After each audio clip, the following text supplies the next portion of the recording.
Good afternoon, everybody, and thank you for those of you who are watching this live with me. I hope you're having a good Friday. This is a very relaxed video. Evening, Mark. Some of you may or may not be aware that I put a survey out on X. I think I did it on YouTube as well, I can't remember. Because I have this intention to try to help reduce the number of people who lose their home because they go into arrears on their mortgage and they default, and eventually, even after all the patience and everything else that they're allowed, they have their home repossessed.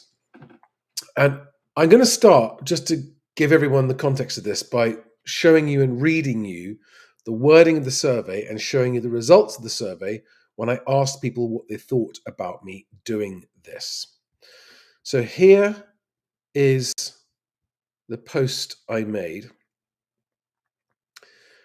To do it or not to do it? That is the question.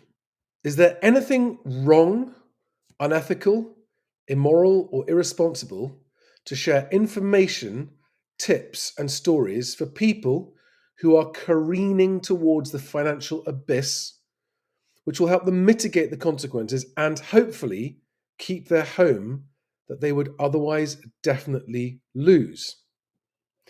The consumer credit system is massively stacked in favor of lenders, most of whom benefit massively from their customers' lack of knowledge or understanding of the rules, regulations, and consequences.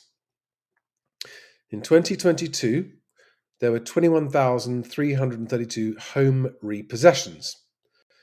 2023 will already be higher than that, and 2024 will be much worse.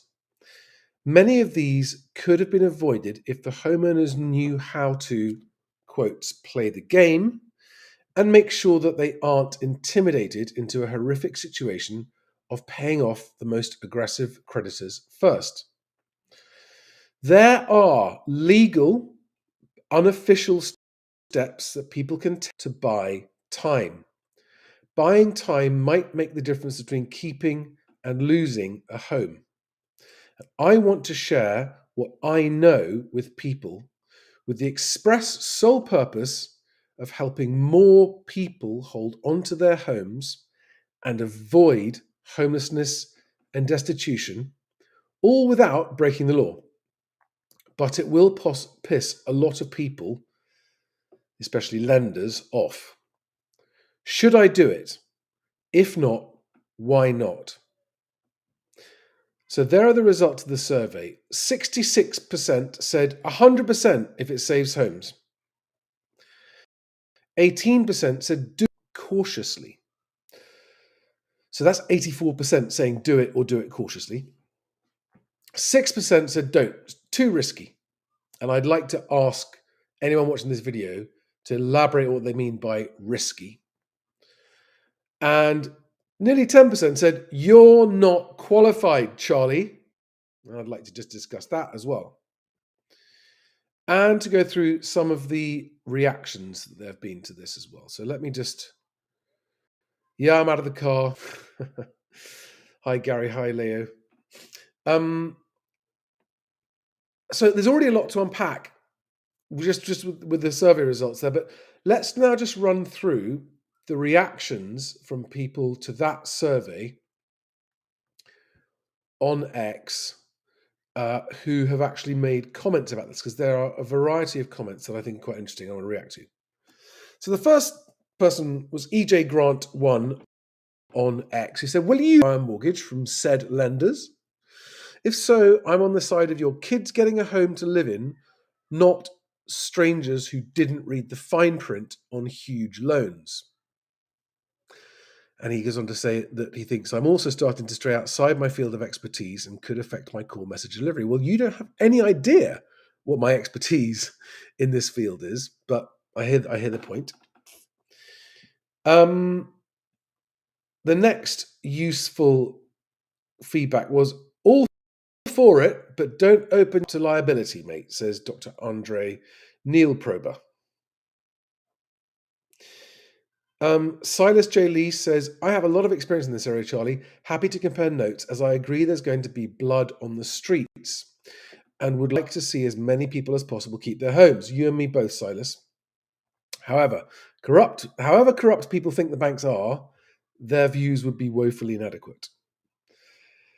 Nick Fletcher, who's Garibaldi NG2 on X, says repos/forced sales are a key part of what drives a falling market. I'd say let find its balance. I don't think anything I'm going to do or say will affect the market finding its balance, Nick, but I hear your point. Diego Alonso says ethical, moral, responsible. That depends on what your own values are, what matters to you, and who you answer to. Do you there's any loyalty? Lynn Shepherd says, Charlie, please don't get unbanked. I applaud your reasons, but I do worry about your family. Jimbo, who's Hornet8811, says, if your only victims are lenders, then I say go for it. If it screws up any individuals, I would tread lightly. Yeah, absolutely. What now? Debbie Scarf says, as you say, the balance of power is so much in favour of the creditor. As long as you make clear what is not legal or a grey area, I think you would be potentially providing a lifeline. Losing a home is life-destroying. Absolutely right, it is. And then we have a couple more in here. Jonathan Hunt says, it's a double-edged sword. If the lenders are fucked, so is the consumer. Interesting point. Monroe Kelly has a pretty unsympathetic view. No, let the fakers pay the price for their own stupidity and greed. If folks didn't mortgage themselves up to the hilt and pay whatever the silly price was demanded, they wouldn't be in the situation they are now. Prices would be much lower. I don't know, Monroe. I think that's a bit harsh. I think a lot of people have done nothing wrong and find themselves in this position. And in particular, their children definitely didn't deserve it. And Pin Seeker, Adam S. Wright, says, for balance, 7.1 million own their home with a mortgage. 30% of households sourced the English Housing Survey. Out of all these, only approximately 90,700 are in arrears. Only 90,000, or 1.2% of all mortgages outstanding. More households, 8.8 million, are mortgage-free. This is clickbait. I love how Adam thinks that 90,000 people being in arrears is insignificant, inconsequential. They don't matter. 90,000 households. Fuck them. They're too small a number to worry about, says Adam. And he says that Charlie's just obviously doing this for clickbait. So, I could spend a lot of time unpacking this in detail, but what I want to just say, and the purpose of this video is to seriously consider all these reactions. The whole point of doing that survey was to find out if there's anything that I haven't thought through before I embark on this mission to help. I mean, even if I help save one household from losing their home, this would, like, who wouldn't? If you knew someone who's at risk of losing their home, and you could help them avoid losing their home, would you not help them? Even one? So 90,000? Okay, I don't think it's that many numbers. I'm not saying that there are 90,000 people who are going to be losing their home, but I don't know what the numbers are. I don't know what count they are. But what I do know is that it's going to go up. And with what's coming down the line with the economy, with interest rates, mortgage arrears, and by the way, check this out. So I started typing into Google, can I pay my mortgage? And the autocomplete, look at that autocomplete. The number one autocomplete result on Google search for can I pay my mortgage is with a credit card.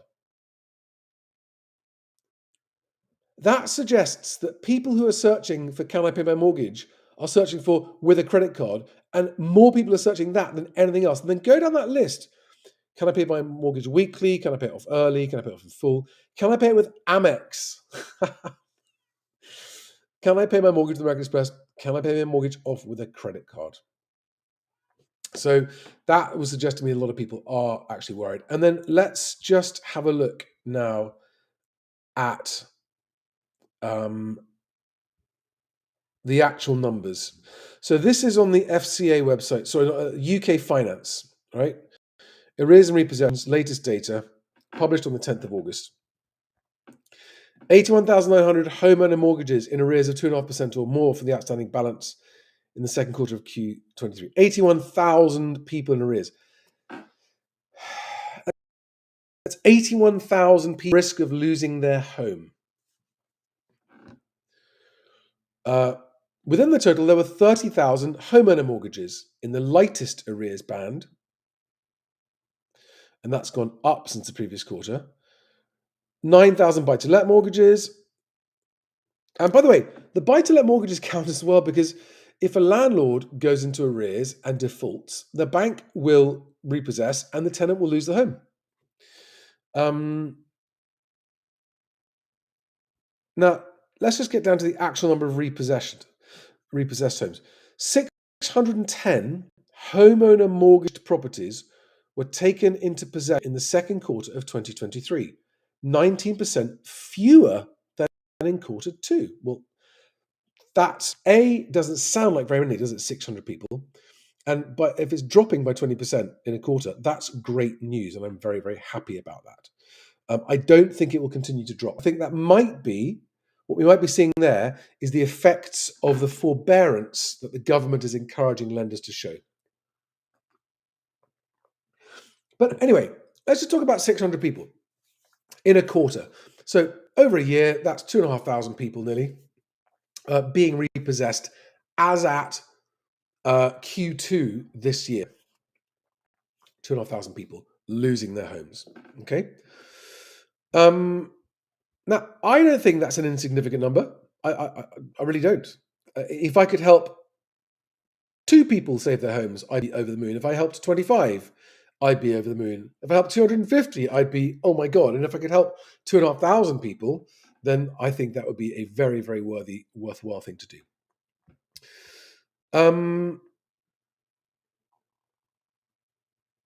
Yeah, Shady Shack, thank you for this comment. As someone who went through house repossession, being homeless and bankruptcy almost 20 years ago, it's very stressful. Even though I knew what I was doing, a lot of people have no idea what to do. That's the point. There are people who just have no idea. Kevin H says it's hard to take the moral high ground if you're staring down homelessness, especially if children are involved. Absolutely right.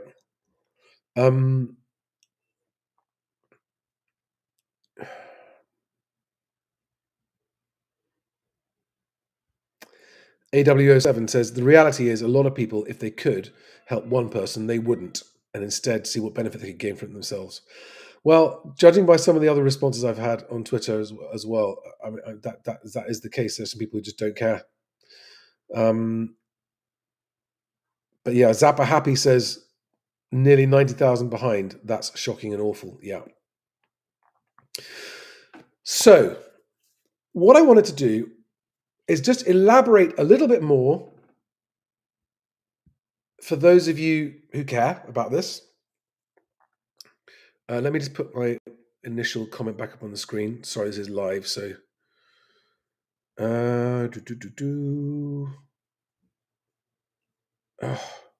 sorry guys, bear with me. Where is that comment I had to begin with? I can't find it.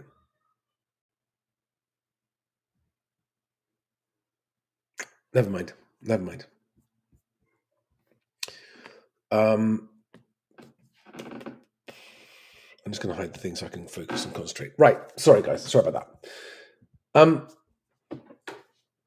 I actually had a private message on Instagram from someone who is a professional debt counselor offering support and saying that, yes, absolutely, there are an awful lot of people who, if they understood what options were available to them that are not advertised, they may have avoided losing their home. And this is from someone who's actually very high profile and who is involved publicly in combating other feckless lenders that just have no ethics. So, right, first of all, yes, as someone pointed out, I am just a bloke on the internet.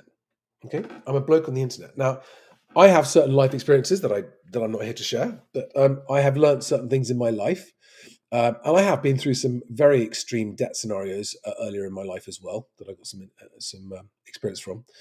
And what I learned is that basically, if you know the rules of the game, there are many things you can do that will massively improve your chances of keeping your home and delaying the process and giving yourself time to turn things around.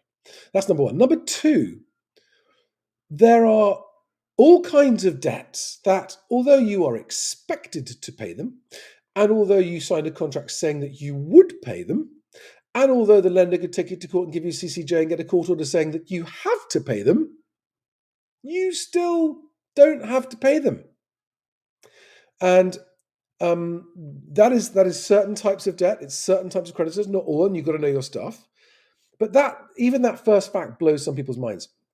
And so these are the steps that I'm planning on sharing but first of all, that they are not for people who are worried about getting into mortgage arrears. These steps are for people who are already at the end of their tether of they're up to their eyeballs, maxed out on credit cards, maxed out on overdraft, maxed out on mortgage arrears, maxed out on just arrears with bills left, right, and centre, and actually have got nowhere left to go, and are just waiting to see what happens. And this is the point. If you just sit back and wait to see what happens, it won't go well for you. If you take control of the situation and are proactive about it, then there are things that you can do even when you get to that point. So I'm not going into any of these steps in this video. I'm just sharing a little bit more about the sort of nature of the stuff I'm going to be sharing. Unofficial, but perfectly legal steps that you can take. And again, this is only for people who are, it's like in case of emergency. It's when all else has failed. But having said that, it's very, very important not to wait until it's too late. There will come a point at which it is too late and you're going to lose your home. And you've got to act before that happens.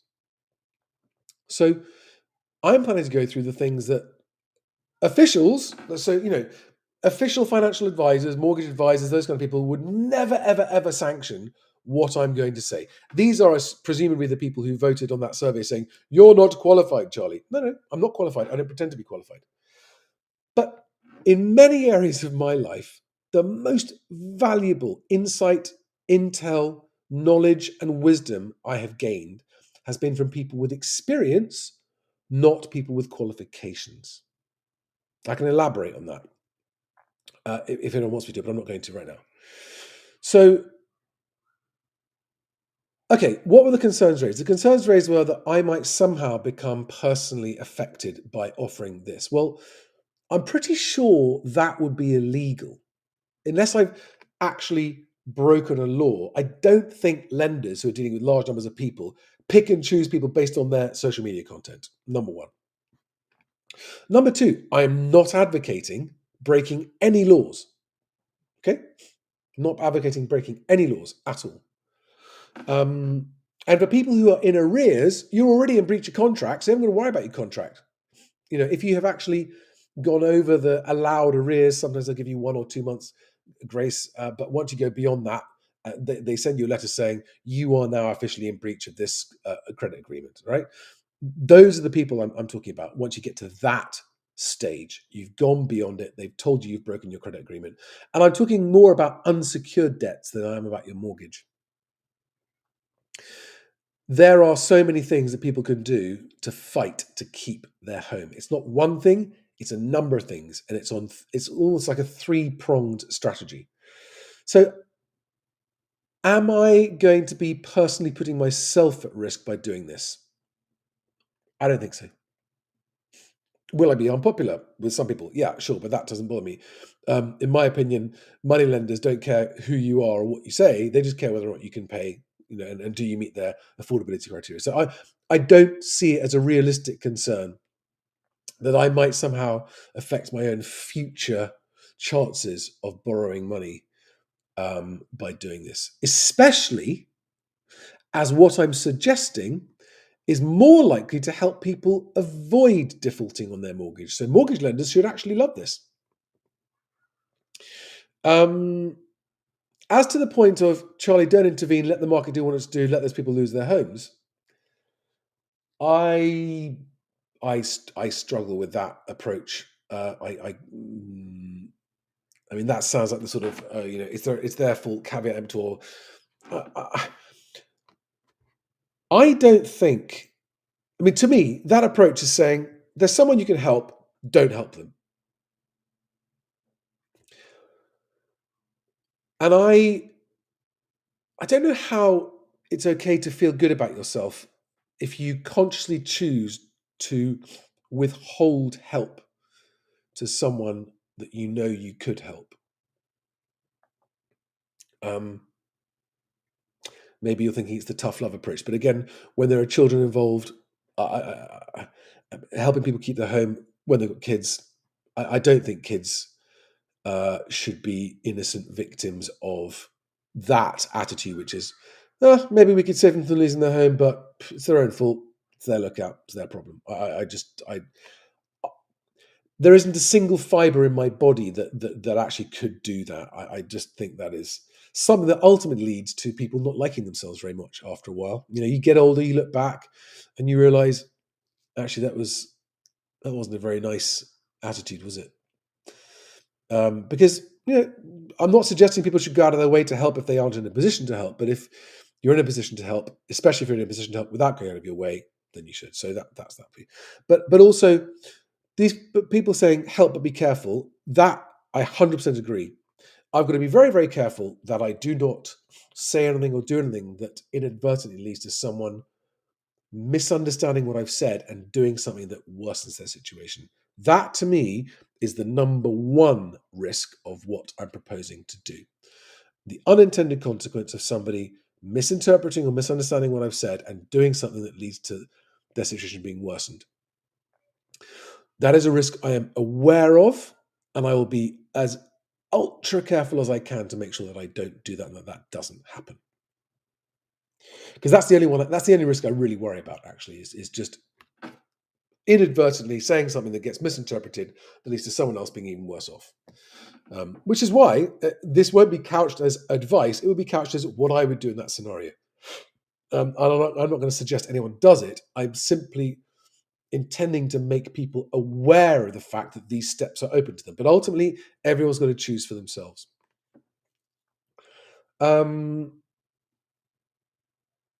Yeah, I mean, that's the only thing I'm really worried about. Legally, I'm not worried because I'm not going to be suggesting anything that isn't legal. Yeah, if in doubt, I won't suggest it. I will not be suggesting or even talking about anything illegal. It's not that I wouldn't. There are times when actually blindly following the rules is actually dangerous. There are always times you shouldn't follow the rules, but in this instance, there's no need to break any rules or any laws.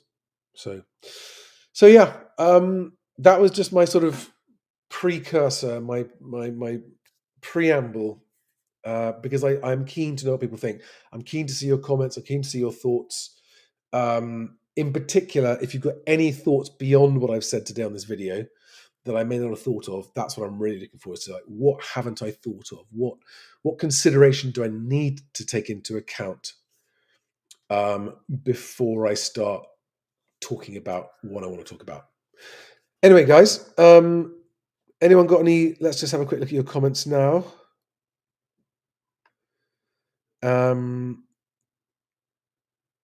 Andrew Dennis says, "Can't you get your message out as a cartoon character and not be liable yourself?" You're not liable anyway. I mean, because I'm not giving anyone advice, I'm not liable, and I think this utter paranoia so many YouTubers have about, "Oh, I'm not liable, I'm not liable, I'm not liable," is actually misplaced and it's overhyped. I'm not taking anybody's money in return for advice.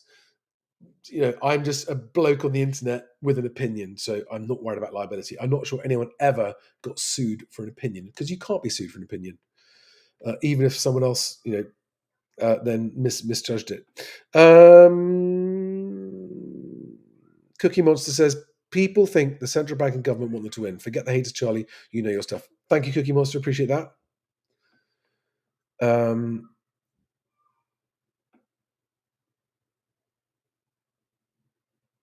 That's true. John Snow says, if you don't study or get honest advice, it's a minefield. Joss Ratcliffe says, Charlie, if people lose their house in this country, the council just give them a free house anyways.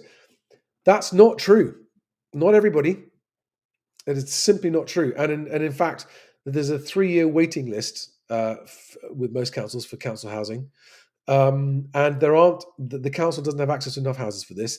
And it's also bankrupting councils. And only certain people in certain categories will be given another house. Other people won't get help. So that's not true. Yeah, as Andrew Jenner says, how would the council house 90,000 families? Exactly right. Yeah, Shady Shack says always have bank accounts with more than one banking group. Agree with that. And credit card debt is normally the least important to pay.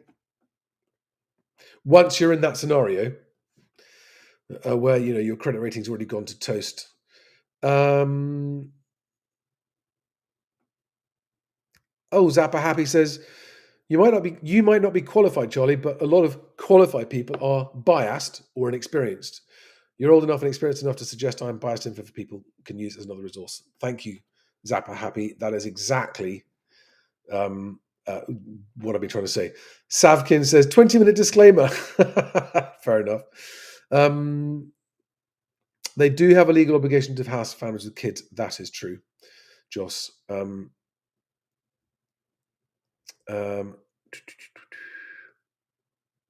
How do you get past the price?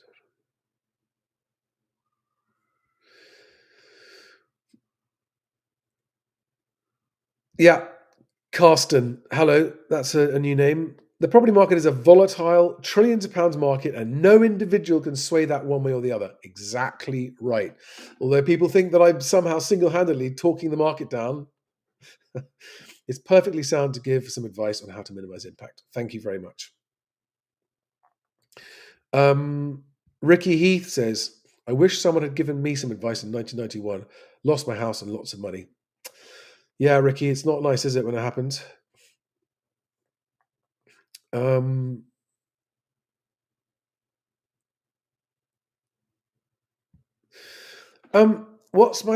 Marcus Aurelius says, what's my take on paying for financial advice from a registered advisor? What benefits do you have going with a qualified expert? Right, that's a really good question, Marcus. I have several different answers to that. First and foremost, I would urge anybody to inform and educate themselves without any external paid for advice, because it is almost never completely impartial and independent. Even if the advisor genuinely thinks that they're being impartial, they have unconscious bias.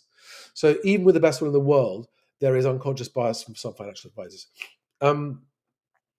The only experts whose advice you could really trust are the ones who are unaffected by whatever you choose to do. So in other words, they're not introducing you to products where they're making a commission. And they are personally completely unaffected whatever happens to you. Those advisors are worth listening to and talking to. But my final point is this. When you've heard advice from someone that you trust and who really is an expert in their field, and they're neutral and they're not going to make anything of you, don't just blindly follow it. Just try and think and trust your instincts, okay?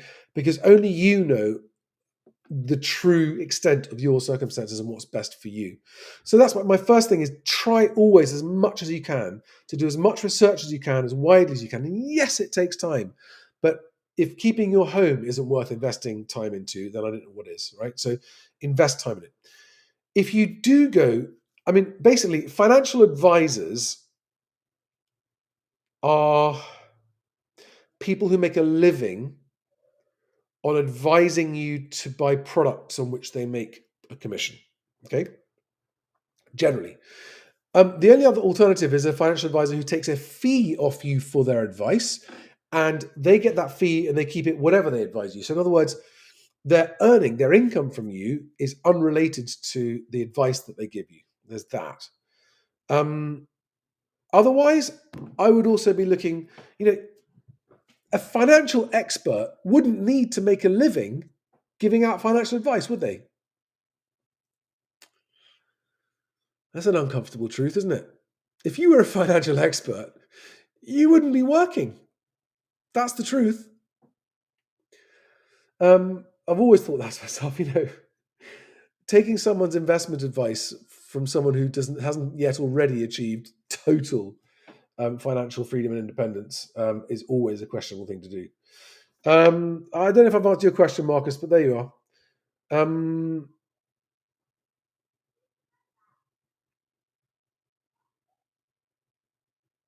Oh, look at that. So Joanne Ward has a story there. Years ago, I found out my partner had 40K secret credit card debt. We nearly lost the house. It took years, but it all got paid off. Play credit card hopscotch, she says. Um, Chen Gutu says, "I'm ready to hear it now. I'm ready to hear it." Fair enough. I'm not going into. So if any of you are waiting in this video for this advice, I'm going to start or my experiences and knowledge I'm going to start sharing. I'm not doing it in this video because it needs very, very careful preparation. Liz Truss managed to sway the market. Yes, she did. That's true.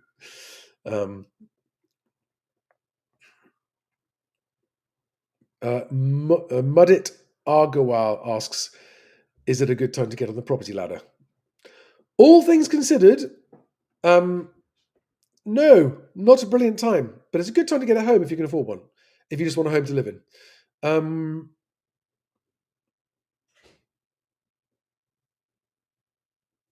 Oh, that's interesting.